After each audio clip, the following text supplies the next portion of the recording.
मला शेवटचा प्रश्न. भाजप नेते प्रवीण दरेकरांनी सवाल केलेला आहे की मनोज जरांगे जे आहेत ते विरोधकांचा अजेंडा चालवत आहे आणि सातत्याने ते देवेंद्र फडणवीस यांना टार्गेट करतात. नाही, त्यांना माहीत नाही टार्गेट करतोय का नाही, त्यांना माहीत नाही.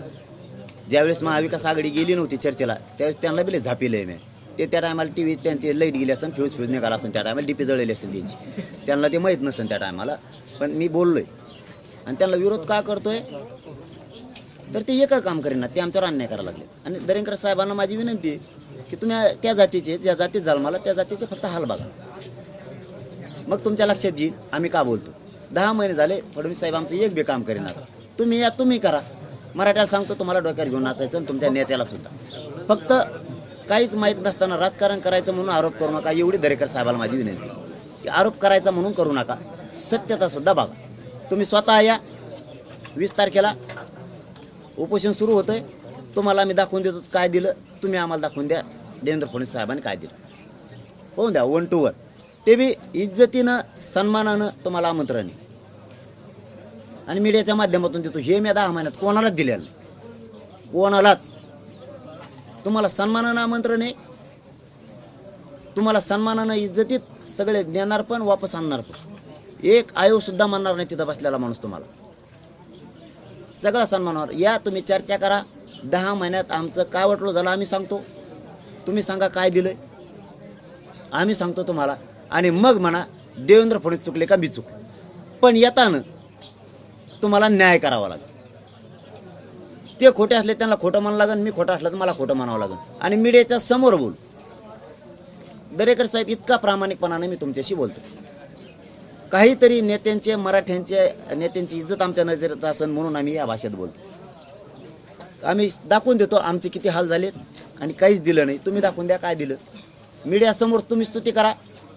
देवेंद्र फडणवीस साहेबाची दिली असलं तर, नसन दिलं तर त्यांना खोटं ठरवा, आम्हाला खोटं ठरवा, समोर चलो. धन्यवाद. बार्शीचे आमदार आले भेटायला तुम्हाला, नेमकं प्रतिनिधी म्हणून आले होते का वैयक्तिक भेट झाली, काय चर्चा झाली? नाही, संडास बरी झाली म्हणून आली ती. म्हणजे त्यावेळेस ते चर्चेच्या दरम्यान त्यांना आले नव्हते ते. मग आता ते आले, बसले, बोलले, ते शेवटी झालं गेलं आता विषय. त्याला काय ते बोलायला नाही.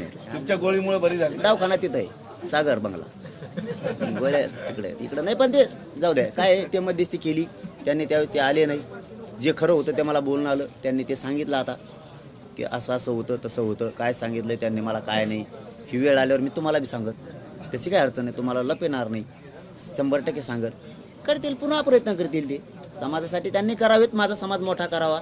मग राऊत साहेब असो, नाही तर दरेकर साहेब असो, नाही किंवा राजे साहेब असो, शंभूराजे साहेब असो, समाज माझा मोठा करावा एवढीच माझी प्रामाणिक इच्छा. राजकारणात आम्हाला जायचं नाही.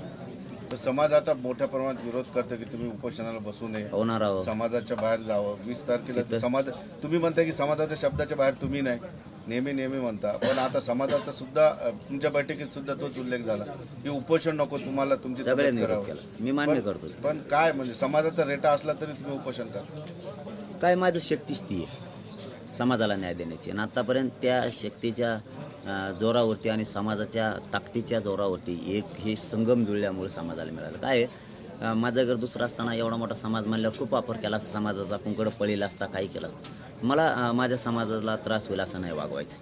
की मला माझ्या शरीराला झीज झाली तरी चालतं, माझ्या शरीराला त्रास झाला तरी चालेल, पण समाज मला मोठा करायचा आहे. मला असं वाटतं की आपल्या उपोषणामुळे जर समाजाचं कल्याण होणार असलं, मागच्या उपोषणामुळे 7-8 हजार पुरावे तिकडं हैदराबादला सापडले, आणि आता जर या उपोषणामुळे लागू झालं तर माझ्या समाजाचा ताण जाईल, कमी होईल. समाज अडचणीत यायला नको, लाख मारायचे नको, एक मेला तरी चालतो, पण करोडो समाज सुखी झाला पाहिजे.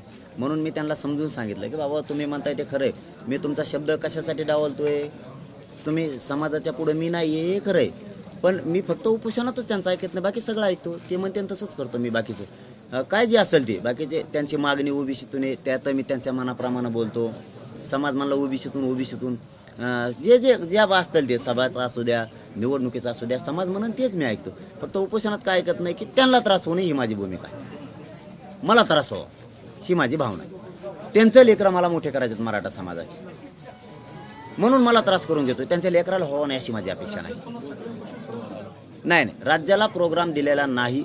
राज्यात कुठेही आमरण उपोषण असणार नाही, राज्यात कुठेही आंदोलन असणार नाही, साखळी उपोषण नाही, आमरण नाही, रास्ता रोको नाही.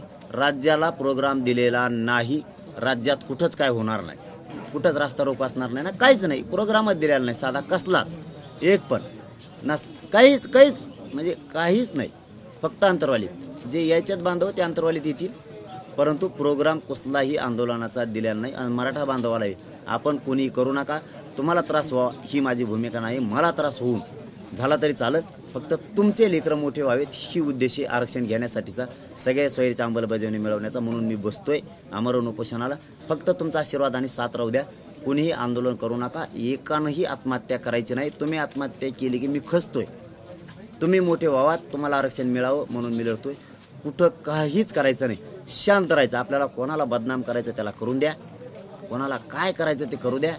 आपण कोणालाही उत्तर द्यायचं नाही कोणाविषयीच, ना ओबीसी मराठा समाजाला दुसरंही सांगणं विषय, कोणालाच उत्तर देऊ नका, कोणालाच. ते पण म्हणजे कोणी यात्रा काढो, कोणी आपल्या विरोधात मीडियात बोलो, कोणी सभा घेऊ, कोणी काय करायचं ते करू द्या. बांधवांनी एकानेही प्रतिक्रिया देऊ नका.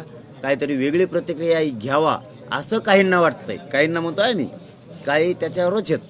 काही बंधू पत्रकाराचा एखादा अर्धा की ती काहीतरी चुकून शब्द जाईल, माझा समाज भोळा आहे अडाणी, काहीही प्रतिक्रिया कोणाबद्दलच देऊ नका. सगळा समाज सगळ्या जाती धर्माचा आपल्यासाठी सारखा आहे.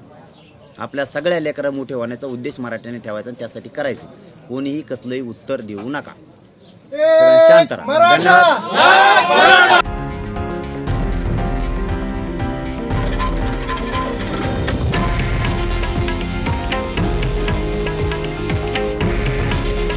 हे आहे देशातील नंबर 1 न्यूज नेटवर्क आणि आपण पाहत आहात TV9 मराठी. काळजी तुमची, हित महाराष्ट्राचं.